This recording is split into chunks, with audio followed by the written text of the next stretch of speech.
चलिए तो आज हम प्रारंभ करते हैं एंगः पदान्तादति। यह पूर्व रूप संधि विधायक सूत्र है। चलिए पहले हम सूत्र लिखते हैं, अलग अलग करके लिखते हैं। देखिए,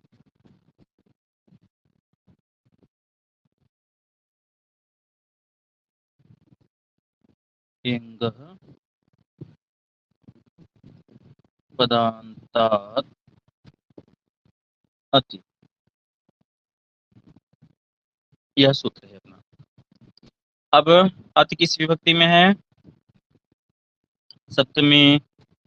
पदान्तात् पंचमी, एंगः पंचमी। ठीक है, तो एंगः पंचमी, पदान्तात् पंचमी, अति सप्तमी, यह इतना है। अब पूर्व रूप पूर्व से अनुवर्तित हो रहा है, पूर्व रूपम की अनुवृत्ति आ रही है पहले से, तो पूर्व रूपम, यह एक और हम लिख देते हैं पूर्व रूपम।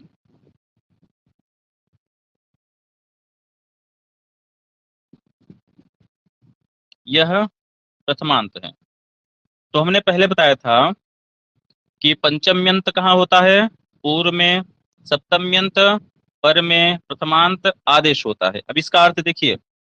चलिए इसका अर्थ अब आप में से कोई बताए, अर्थ निकालना आप लोग सीख गए होंगे।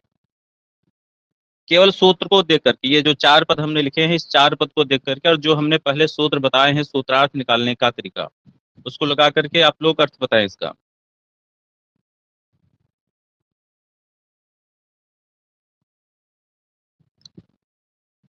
के पूर्व में रहते, अति के पर में रहते पूर्व रूप आदेश होगा। फिर से एक बार। ये पदांत एंग के पूर्व में रहते, हाँ, अत के पर में रहते पूर्व रूप आदेश होगा, प्रथमांत। ठीक, बहुत अच्छा। तो अति यहाँ पर ह्रस्व अवर्ण कहा जाएगा ना, तपर है तो ह्रस्व अवर्ण ही लिया जाएगा। ठीक है, बहुत अच्छा। तो देखिए, अब पदांतात एंगः, दोनों पंचम्यंत हैं, तो विशेषण विशेष भाव हो जाएंगे। पदांत यह विशेषण हो जाएगा, एंगः क्या हो, एंग क्या हो जाएगा? विशेष हो जाएगा। अर्थात पदांत एंग के पूर्व में रहते और ह्रस्व अवर्ण के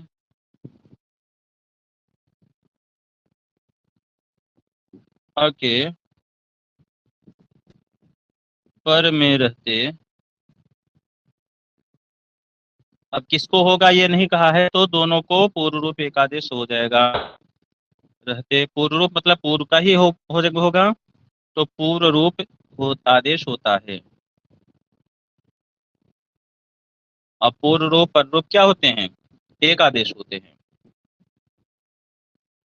पूर्व रूप एक आदेश होता है, यह अर्थ सामान्य हो गया। अब आगे इसका उदाहरण हम देखते हैं। इसका उदाहरण है हरे अव। हरे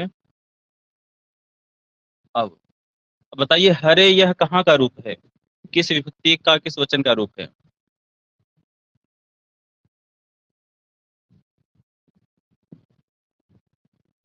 हरे पंचमी विभक्ति। कौन सी विभक्ति? पंचमी। पंचमी एक वचन। पंचमी एक वचन। अच्छा, पंचमी एक वचन में हरे शब्द बनेगा? सर संबोधन एक वचन। नहीं सर, उसमें तो वो हरा ही। बिल्कुल, संबोधन एक वचन। चलिए, हरि का रूप हरि हरि हरियः, जहां हरे आएगा वहां बोलिएगा हरि हरि हरियः, हरिम हरि हरीन, हरिणा हरिभ्याम हरिभिः, हरये हरिभ्याम हरिभ्यः। पंचमी में हरे होता है, विसर्ग रहेगा। हरे हरिभ्याम हरिभ्यः। षष्ठी में हरे हरियो हरिणाम सप्तमी हरऊ, सप्तमी कुछ लोग बताए हैं, वहां पर हरऊ होता है। हरऊ हरियो हरिषु, संबोधन बनेगा हे हरे, हे हरि, हे हरि, और हे चाहे लगाइए चाहे नहीं लगाइए, हरे आपने कहा तो वो संबोधन हो गया। ठीक है, एक आपको जादू दिखाते हैं। देखिए, आपने सुना है एक मंत्र, क्या मंत्र आपने सुना है? हरे राम राम राम हरे हरे।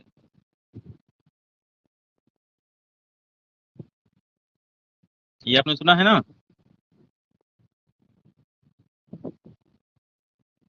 ये हाँ महोदय। ठीक है। और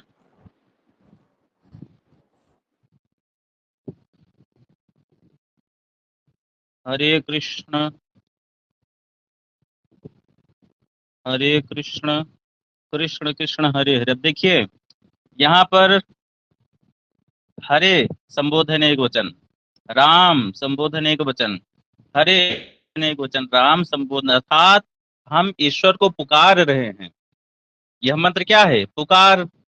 पुकारने का मंत्र है। हम बुला रहे हैं, राम जी का नाम ले रहे हैं, हरि का नाम ले रहे हैं। हरे संबोधन एक वचन, राम संबोधन एक वचन, हरे संबोधन एक वचन, कृष्ण संबोधन एक वचन। हे लगाइए चाहे नहीं लगाइए, केवल आप हरे लिखे, हरे आपने कहा संबोधन हो, राम आपने ऐसे बुलाया वह संबोधन हो गया। ठीक है, तो हरे अव, जो हरे अव है इस वचन का होगा?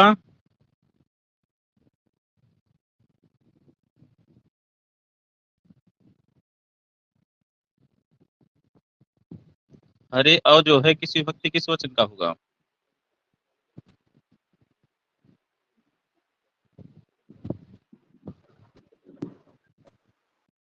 हरे संबोधन एक वचन हो गया, और अव मतलब कि अव कहाँ का रूप?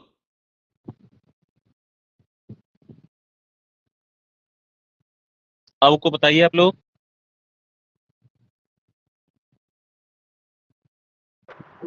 अरे अवतु अवताम अवंतु अव अवतम अवत, लोट लकार मध्यम पुरुष एक।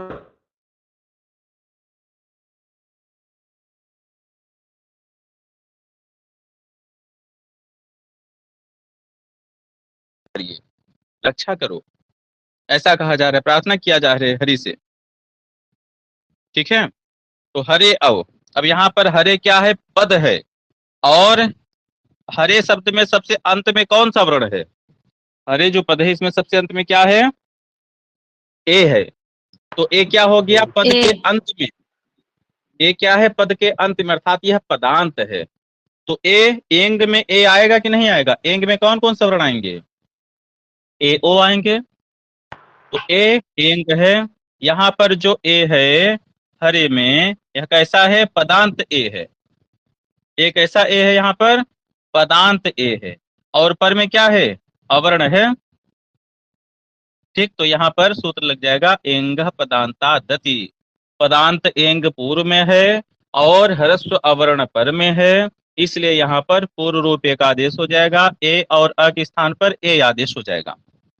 तो हरेव यह बन गया। ठीक, तो पूर्व रूप होकर के क्या हो गया? हरेव हो गया। हम अवग्रह लगा देते हैं केवल यह बताने के लिए कि यहाँ पर अ था। यदि अवग्रह नहीं भी लगाएंगे तो कोई दोष नहीं है। काव्यों में आप बिना अवग्रह के ही पूर्व रूप इत्यादि देखेंगे, श्लेष अलंकार, यमक अलंकार, श्लेष अलंकार इत्यादि में यहाँ पर आप पर्याप्त उदाहरण देखेंगे यह पूर्व रूप पर रूप इत्यादि का, जो सभंग श्लेष है उसमें। ठीक है, तो हरेव हो गया, हरे अव, हरेव। अगला उदाहरण है विष्णु अव।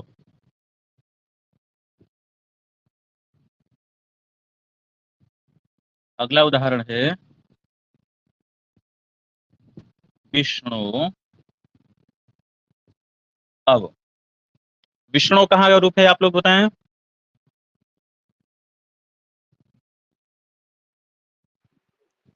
संबोधन शक्ति एक भक्ति। वचन। एक वचन। अब कहाँ का रूप है? लोट लकार मध्यम पुरुष एक वचन। विष्णु और एक हे वचन। विष्णु रक्षा करिए, यहाँ भी वही है, वही भाव है। तो विष्णु में ओ क्या है? एंग है। ओ कहाँ पर है? पद के अंत में है, तो पदांत एंग है। और पर में ह्रस्व अवर्ण है, दोनों के स्थान पर पूर्व रूप एकादेश हो गया, विष्णु हो गया, विष्णु। अवग्रह को हमने लगा दिया यह जानने के लिए कि यहाँ पर अ था, विष्णु। ठीक है, यह पूर्व रूप विधायक सूत्र है। अब अगला सूत्र आता है सर्वत्र विभाषा गोः। ठीक है, देखिए यहां से थोड़ा सा ध्यान दीजिएगा, क्योंकि 4-5 सूत्र एक ही उदाहरण में आपको दिखेगा। गो अग्रम, गो अग्रम, इस उदाहरण को लेकर के हम कई सूत्र लगाएंगे। गो अग्रम, गो अग्रम 1 बनता है, गोग्रम 2 बनता है, गवाग्रम 3 बनता है। ठीक है, गोग्रम 3 इसके उदाहरण बनेंगे। तो देखते हैं कैसे कैसे बनता है। सबसे पहले हम सूत्र को पढ़ते हैं। सर्वत्र विभाषा गो,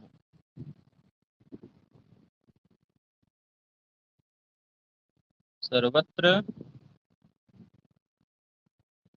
विभाषा गो, यह सूत्र है। यह सूत्र कहता क्या है कि सर्वत्र अर्थात चाहे लौकिक लोक हो, चाहे वेद हो, चाहे लौकिक संस्कृत हो, चाहे वैदिक संस्कृत हो, दोनों जगह है। क्या होगा? एंगंत जो गोपद, एंग की अनुवृत्ति आ रही है, एंग पदांत से। एंगंत जो गो और अति भी वहां से आ रहा है, तो एंगंत गो के परे यदि अत हो अर्थात ह्रस्व अवर्ण हो, तो विकल्प से क्या हो जाए? विभाषा। विभाषा अर्थात विकल्प से क्या हो जाए? प्रकृति भाव हो जाए, ऐसा कह रहा है। यदि पदांत में हो तब। ठीक, हम उदाहरण लेते हैं। गो अग्रम, उदाहरण है हमारा गो अग्रम। यदि नहीं समझ में आएगा तो तुरंत पूछिएगा आप लोग।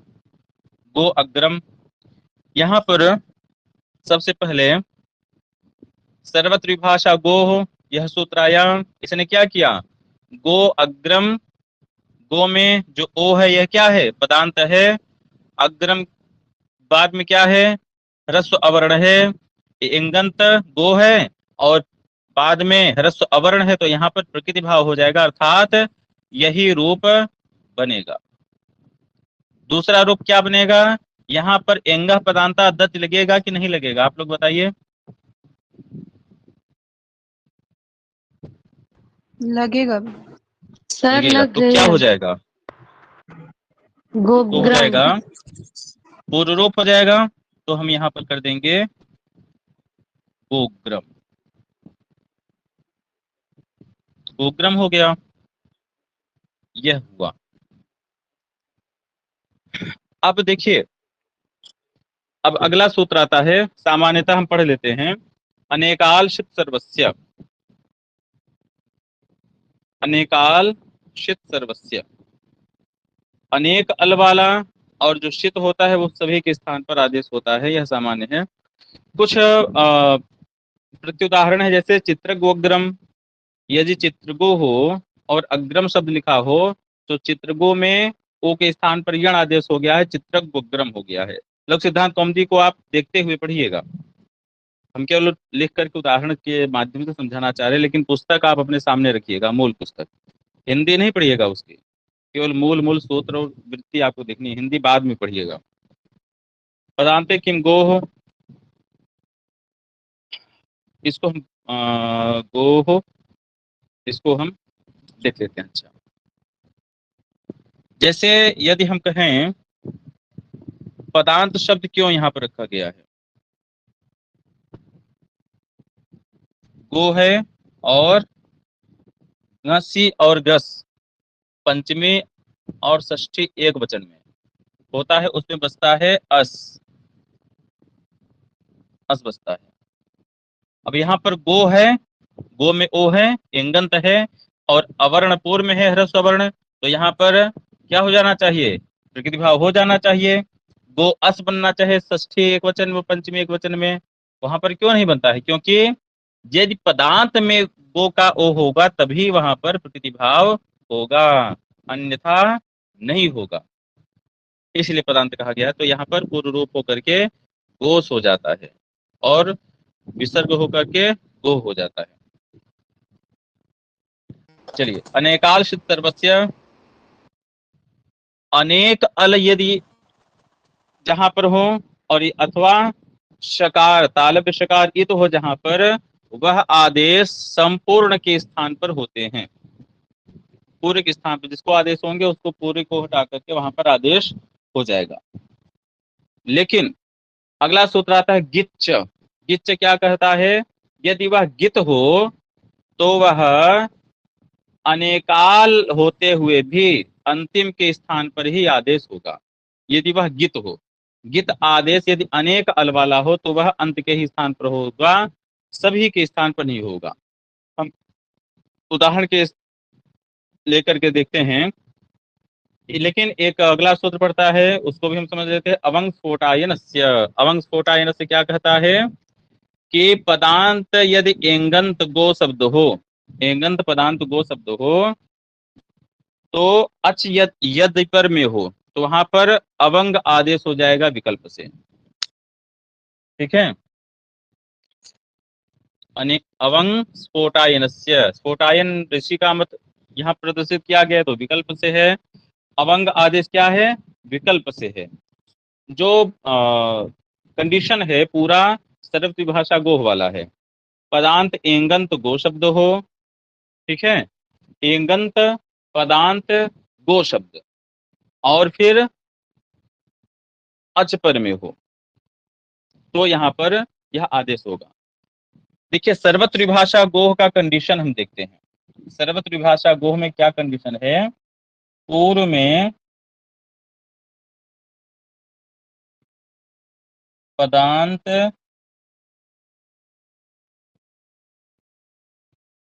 एंगंत गो शब्द हो, और फिर क्या हो, यह एक साथ है पदांत एंगंत गो शब्द, और फिर ह्रस्व अवर्ण,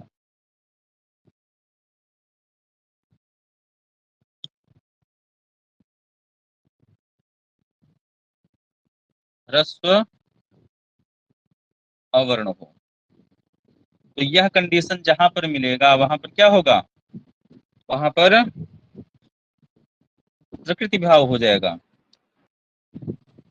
ठीक है, पूर्व में क्या हो, गो शब्द हो, वह गो शब्द कैसा हो, वह एंगंत हो और पदांत हो, अर्थात वो शब्द पद, ओ शब्द जो है पद के अंतिम हो, तो होगा वहां पर।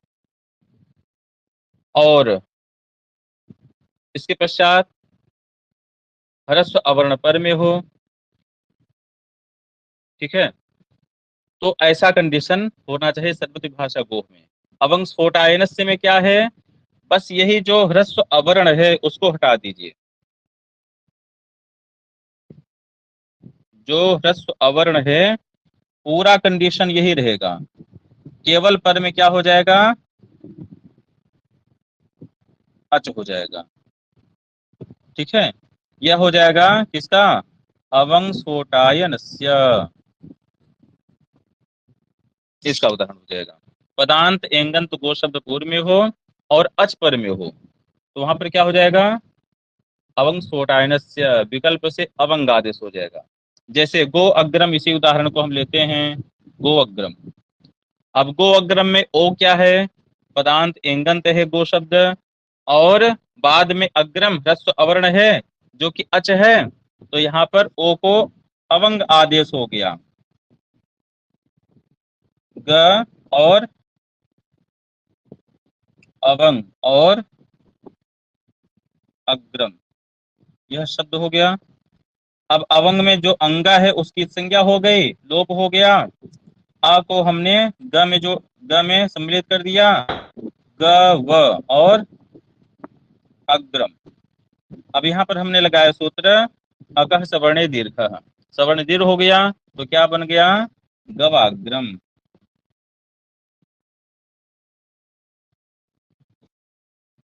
ठीक है, गवाग्रम। अच्छा, क्या एचो अयवायावह लगा करके हम गवाग्रम बना सकते हैं क्या? एचो अयवायावह लगा करके हम गवाग्रम जी बना दें? सर, बन सकता है। बन सकता है। सबके मत में एचो अयवायावह लगा करके गो अग्रम को गवाग्रम बनाया जा सकता है, या कोई इसके विपरीत भी मत रखने वाला है? नहीं, बन सकता है। बन सकता है ना? जी आचार्य जी, बड़े आराम से बन सकता है। सबके मत में?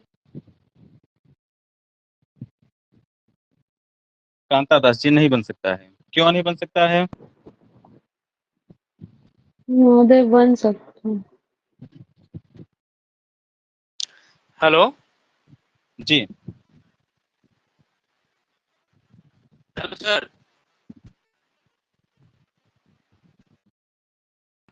चलिए, अगर बन सकता है तो हम कंडीशन को देखते हैं। एचो जी। यवा आएगा तो, लेकिन वो पूर्व का सूत्र है। हाँ, नहीं, कोई पूर्व पर छोड़िए। एचो अब एचो यावा को हम लगाएंगे तो गवाग्रम बन जाएगा कि नहीं बन जाएगा, केवल इतना प्रश्न। सर नहीं बन जाएगा। बनेगा। बन जाएगा। क्यों नहीं बनेगा? नहीं बनेगा तो क्या बनेगा? हम कोई सूत्र न लगा करके केवल एचो यावा को लगाएं तो क्या बनेगा? गवग्रम ओ बनेगा। की जगह पे अव आएगा ना, ओ की जगह पे बहुत अव अच्छा, आएगा। बहुत अच्छा, वो हलंत अव आता है। चलिए सभी लोग ध्यान गवग्रम दीजिए, बनेगा वो। सभी लोग ध्यान दीजिए इसको। यहाँ पर सर गड़बड़ी हो आवाज आ रही रही है है आप मेरी? सबसे। हाँ बिल्कुल आ रही है, आ रही है। सर जब हम गो है, फिर उसके बाद जो है प्लस करके अब रहेगा, अग्रम है, तो इसको हम मतलब जब ओ को अव करेंगे तो वो पूरा गव बनेगा। तो गव का जो वकार है वो हलंत युक्त रहेगा ना, तो जी बिल्कुल, वही इसको अगर वही हम बताना जोड़ेंगे, चाह रहे थे। वो वाला आ जोड़ेंगे दूसरा वाला, तब तो वो गवग्रम बनेगा। तो वहां पे संधि पूर्ण नहीं हो रही ना सर? हाँ वही, वह यहाँ पर हलंत आदेश होता है ना। अब जो एचो अयवायाव में अव आदेश होता है उसमें वह हलंत होता है। तो ये जो अ है, अग्रम वाला अ, ये व में सम्मिलित हो जाएगा तो क्या बनेगा, गवग्रम बनेगा, गवाग्रम नहीं बनेगा। ठीक है, सभी लोग ध्यान से पढ़िए, बिल्कुल ध्यान से। ठीक, तो जो वहां पर अव आदेश हो रहा है वह किससे हो रहा है, वो कैसा अव आदेश हो रहा है, हलंत अव आदेश हो रहा है। इसलिए गवग्रम बनेगा, गवाग्रम एचो यवा यावह से बनेगा ही नहीं। ठीक है, तो यहाँ पर गोधन अग्रम, इस कंडीशन में कितने संधिपद हो सकते हैं? तो एक हो गया आपका गो अग्रम, दूसरा हो गया गोग्रम, तीसरा हो गया गवाग्रम। ठीक है,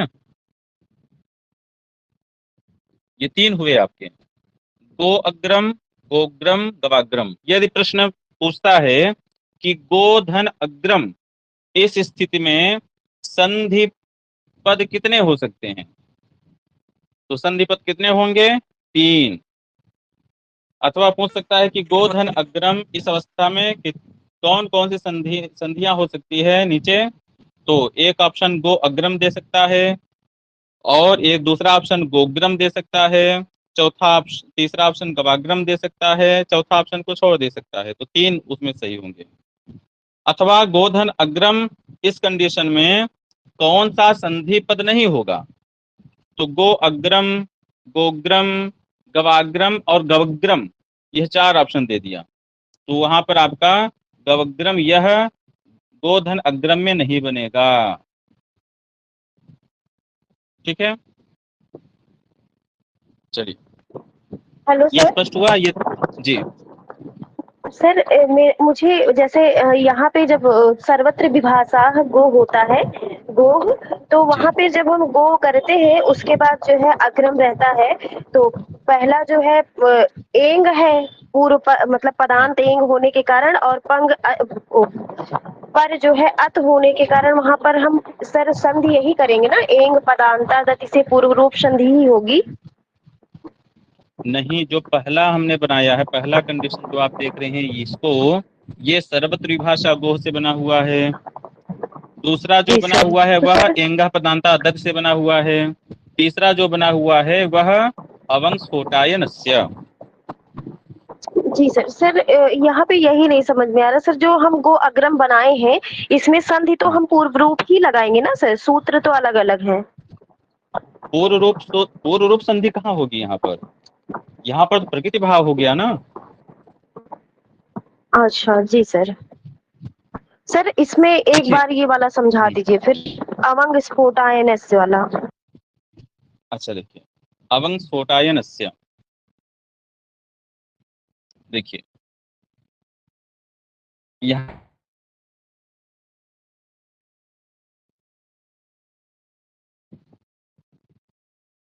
गो है और अग्रम है, गो और अग्रम, ऊपर के सूत्र जो लगने थे वो लग गए हैं। अभी इस स्थान पर हम अवंस्फोटायनस्य को लगाते हैं। तो अवंस्फोटायनस की कंडीशन हमने बताई थी कि पूर्व में गो शब्द हो। कैसा गो शब्द? पदांत एंगंत गो शब्द हो, पदांत में एंग हो जिसके। ठीक, तो गो यह पद है, गो यह पद है, यह कैसा पद है? एंगंत पदांत है, एंग है ओ और यह पद है, तो इसलिए गो कैसा हुआ? एंगंत पदांत गो शब्द हुआ। पर में क्या होना चाहिए? अच होना चाहिए अवंस्फोटायनस की कंडीशन में। पर में अच है अ, तो यहाँ पर अवंस्फोटायनस की जो कंडीशन है वो पूरी मिल रही है। तो विकल्प से क्या हो जाएगा? यहाँ पर गो के ओ के स्थान पर अवंग आदेश होगा। देखिए, हाँ हमने हम बताना भूल गए, अनेकाश सर्वस्य जो अवंग आदेश है, अवंग आदेश कैसा आदेश है? अवंग आदेश एक अल वाला है कि अनेक अल वाला है? सर इसमें अनेक अल है, क्योंकि आ भी है, वा भी है, और वा में भी आ है, हाँ, फिर अंगा और है, अंगा भी है। अनेक अल हो गए, एक अल वाला आदेश है नहीं, तो इसलिए यह पूरे गो के स्थान पर प्राप्त होने लगा। इसके स्थान पर पूरे गो के स्थान पर प्राप्त होने लगा अवंग आदेश। लेकिन यह अवंग कैसा आदेश है? गित है। इसलिए गित होने के कारण जो गिच्च सूत्र है, गिच्च सूत्र से यह जो अवंग आदेश है, यह केवल अंतिम के आदेश स्थान पर होगा, अर्थात ओ के स्थान पर यह आदेश होगा। ठीक, तो गो के ओ के स्थान पर क्या आदेश हो गया? अवंग आदेश हो गया। तो ग और अब वो बचा और अग्रम। ठीक है, अव में है, व में अ है, और यहाँ पर हम मिला लेते हैं ग व अग्रम। व में अ है और बाद में भी अ है, अकह सवर्णी दीर्घ लग गया, तो अकह सवर्णी दीर्घ लगा करके यहाँ पर हम बना लिए गवाग्रम। अब ये पूछा जाए कि गवाग्रम में किस सूत्र से संधि हुई है? अवंग स्फोटायनस्य से। इसमें संधि हुई है अकह सवर्णी दीर्घ। तो सर संधि ये किस जो हम सूत्र से इसमें हुई है? आदेश कर रहे हैं इसमें सर इसमें मतलब आदेश होने के बाद जो संधि हो रही है गव प्लस अग्रम में, उसको हम संधि मानेंगे ना। हाँ, तो संधि पूछी जा रही है ना, आदेश तो नहीं पूछा जा रहा है ना।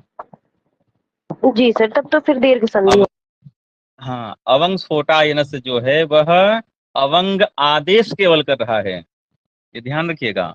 गवाग्रम में जो संधि हो रही है वह अकह सवर्णी दीर्घ दीर्घ संधि हो रही है। अथवा कौन सी संधि का नाम लेंगे आप यहाँ पर? अवंग कोई संधि है क्या? अवंग संधि तो है नहीं, यहाँ पर दीर्घ संधि हो रही है गवाग्रम में। ठीक है। तो गवाग्रम में दीर्घ संधि है। यदि पूछे कि गो अग्रम इस स्थिति में कितने संधिपद हो सकते हैं, तो 3। एक तो ये हो गया, दूसरा गो अग्रम, इसमें हम एंगा पदांता अद्धित कर देंगे। एंगा पदांता अद्धित का कंडीशन देख लीजिए। एंगा पदांता अद्धित के कंडीशन में होनी चाहिए, क्या होनी चाहिए? पूर्व में गो पद हो। एंगा पदांता अद्धित को फिर से समझ लीजिए जो नहीं समझ पाए हैं। एंगा पदांतादिति, एंगा पदांतादित कहता क्या है? एंगा पदांतादित, अच्छा एंगा पदांतादित नहीं समझ में आया है तो वो गो शब्द सर्वत्र भाषा गो को हम बता रहे हैं। एंगा पदांतादित क्या कहता है उसको देखिए। पूर्व में क्या हो? पदांत एंग हो। पदांत एंग पूर्व में हो। पर में क्या हो?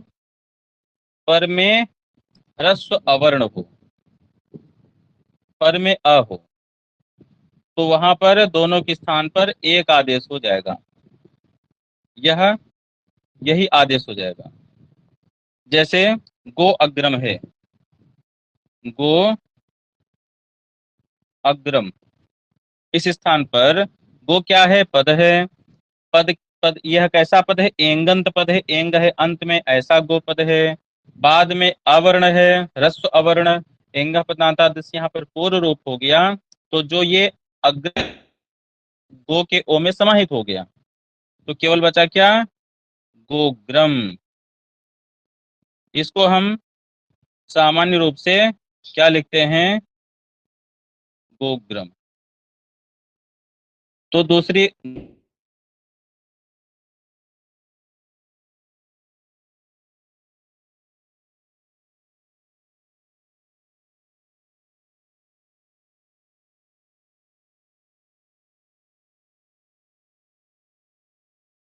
तो प्रकृति भाव अर्थात जो जैसा है वैसा ही रह जाए, गो अग्रम हो गया, तो ये तीसरी संधि पद हो गई। ठीक है। तो गो अग्रम इस स्थिति में कितने रूप बने? गवाग्रम कैसे बना? अवंग स्फोटायनस से अवंग आदेश करके और सवर्ण दीर्घ करके गवाग्रम बना। फिर दूसरा क्या बना? गोग्रम कैसे बना? एंग पदांतादिति इस सूत्र से।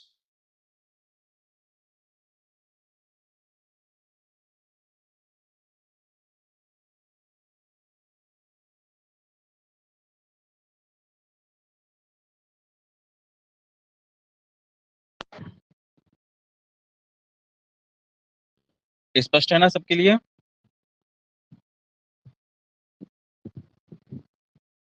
चलिए, भैया गवाग्रम का हिंदी अर्थ क्या होगा? गवाग्रम, गोह अग्रम, वही अर्थ होगा। यहाँ पर यह समस्त पद है। गोह अग्रम, गाय के आगे।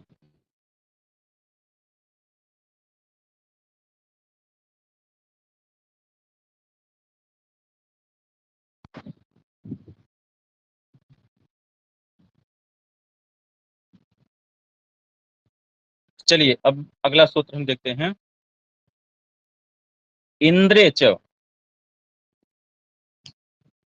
इंद्रे च सूत्र।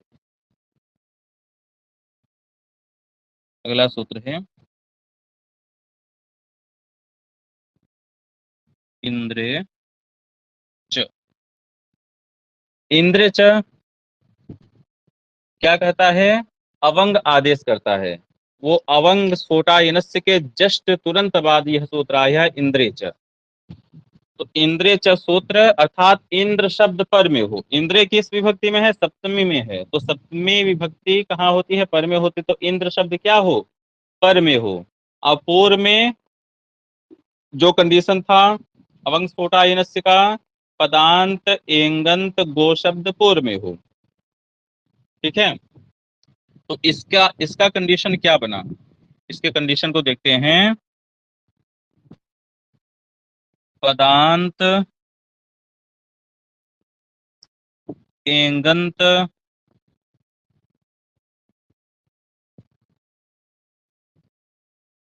गो शब्द, यह क्या हो, पूर्व में ह्रस्व अवर्ण हो, ह्रस्व अ हो, तो यह हो जाएगा गो के में ओ के पदांत स्थान की पर अवंग आदेश हो आती है जाएगा। ना? जी, इंद्रिय च सूत्र में पदांत की भी अनुवृत्ति आती है। पदांत, हाँ क्षम्यताम, पदांत की अनुवृत्ति वहां पर नहीं आएगी, लेकिन यदि पदांत भी रखेंगे तो कोई समस्या नहीं है।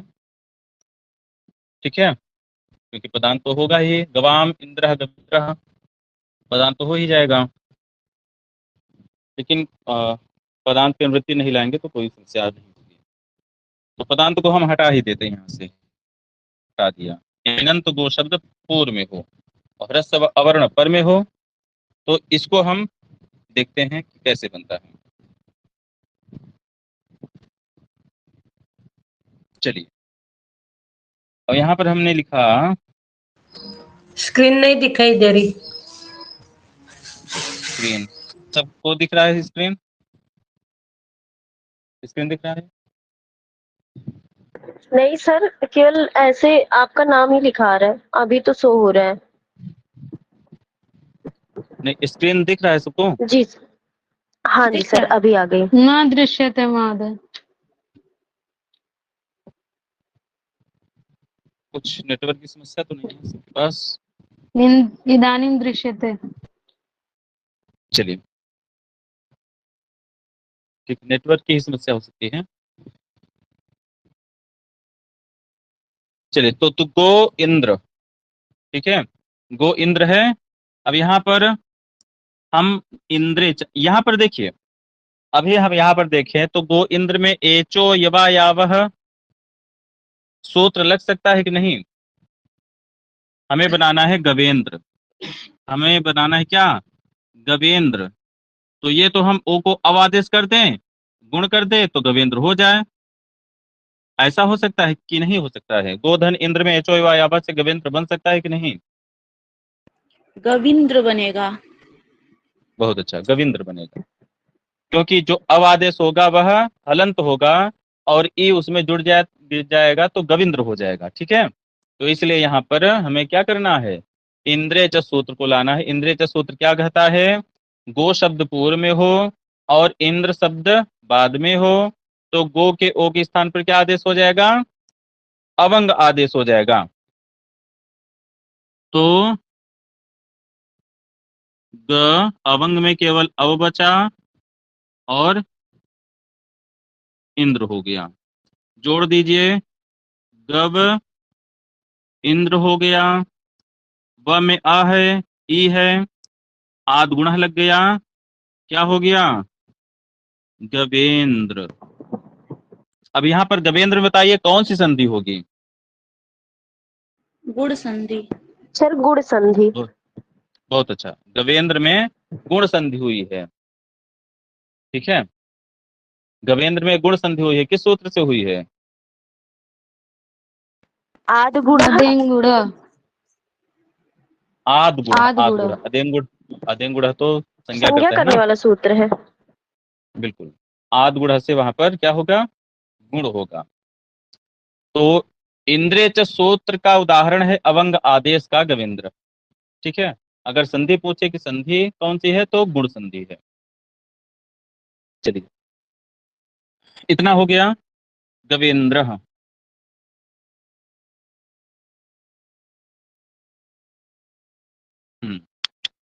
चलिए, अब आगे जो है कोई दूसरा प्रकरण प्रारंभ होगा, तो आज हम इतना ही रखते हैं। इतने में कोई किसी को कोई समस्या हो तो भी प्रश्न कर सकते हैं। महोदय एक बार पीछे का जो ये अवंग स्फोट है ना, सर्वत्र विभाषा गो अनेकाल जी, सर्वस्व वाला थोड़ा स्पष्ट कर दो। अच्छा ठीक है।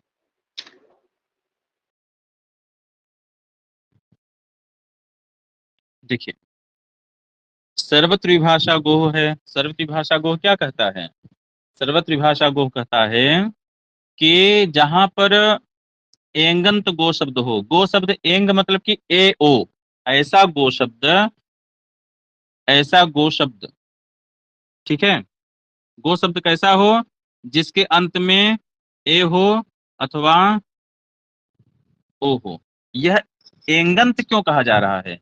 इसलिए कहा जा रहा है क्योंकि गो का जब रूप चलाएंगे, गौह गावो गावह, गाम गावो गौहु, गाह गवा, आदंत हो गया, गोभ्याम मकारांत हो गया।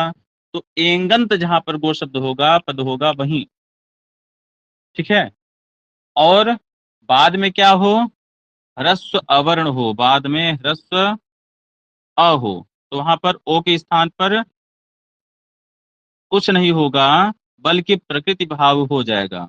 जैसे हमने लिखा गो और अग्रम, ये ऐसे ही बना रह गया, इसमें कोई संदेह ही नहीं होगी।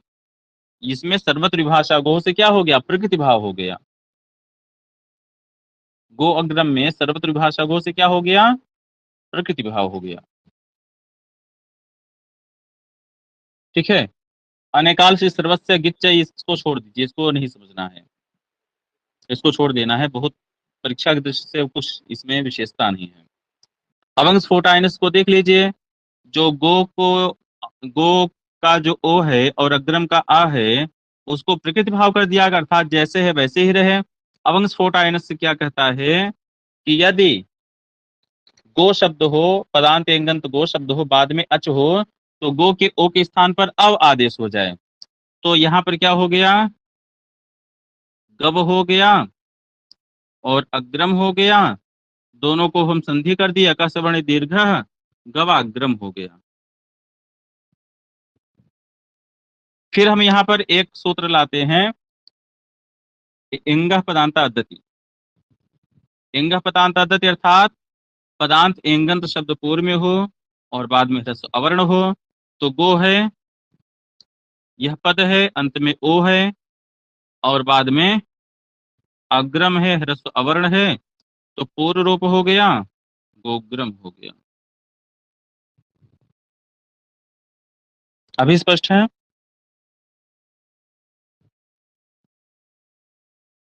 ये दूसरा कंडीशन हो गया। तीसरा, ये तीन बनेंगे गोधन अग्रम इस अवस्था में। अभी स्पष्ट है सबको?